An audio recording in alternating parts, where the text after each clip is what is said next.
So I've talked about how for me, the GoPro Hero 10 has been the perfect choice for nighttime video and low light situations, but there have been questions, and let's get to it.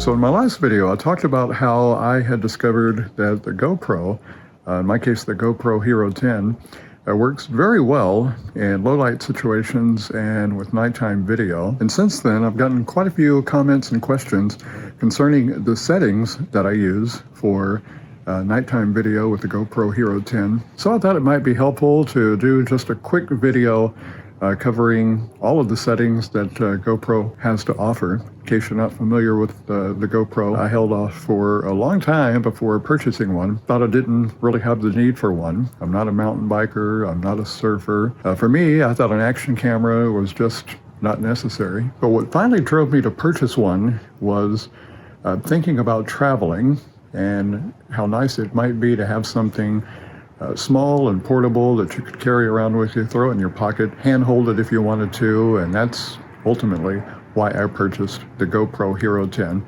I've had it now for a little over a year. I don't use it a whole lot because I tend to do more photography, and it was really by total accident that I even discovered how well the GoPro Hero 10 performs in low light situations. I was out one night doing some photography at a carnival and had the GoPro on me and decided to take it out and give it a shot and see if I could, make some quick videos. And I was very surprised with the results. And although I don't use the GoPro a whole lot, I have had it long enough and have messed around with it long enough to become familiar with most of the settings. So let's jump over to the GoPro Hero 10 and take a closer look. Okay, and here we are on the GoPro Hero 10. Right now, I'm in Super View. There are several views to choose from. There's Super View, there's also a Wide View. Both of these views are typically the views that you see in action type videos, surfing, mountain biking, skateboarding, things like that.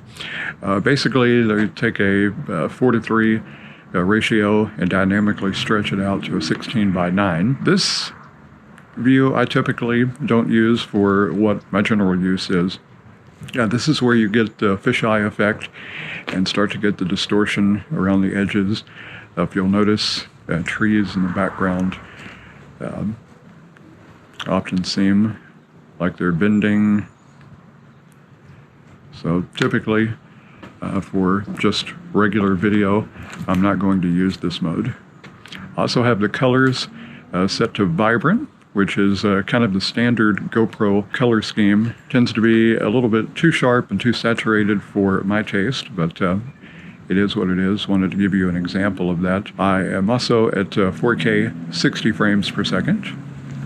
And again, this is the Super View on the GoPro Hero 10. Okay, now I've switched over to the Wide View. Again, very similar to the Super View.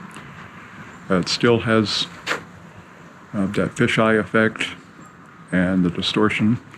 Again, another view used for a little bit more extreme action than just normal day-to-day video. We're still at 4K 60. And again, this is the Wide View.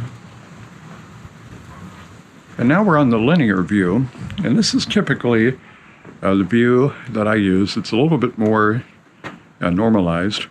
I've also switched over to 4K 24 frames per second, which is also the frame rate that I would use for just normal day-to-day or nighttime video for just regular stuff. So again, this is the linear view at 4K 24 frames per second. Okay, I'm still on the linear view, but I did switch the color profile over to natural. I had it on vibrant, which of course is the super sharp, oversaturated colors that you generally expect with GoPro. But this is the natural, and this is the color profile that I generally use for video. So again, 4K, 24 frames per second, the linear view with the natural profile. And that's my general settings for any type of day-to-day video that I do, including low light situations. So that's it, my overall GoPro settings. In my case, the GoPro Hero 10. Those are the settings that I use for just general day-to-day video. The 4K 24 frames per second, the linear view with the natural profile, that is what works best for me. So what about you? Do you have any special settings that you prefer for the GoPro?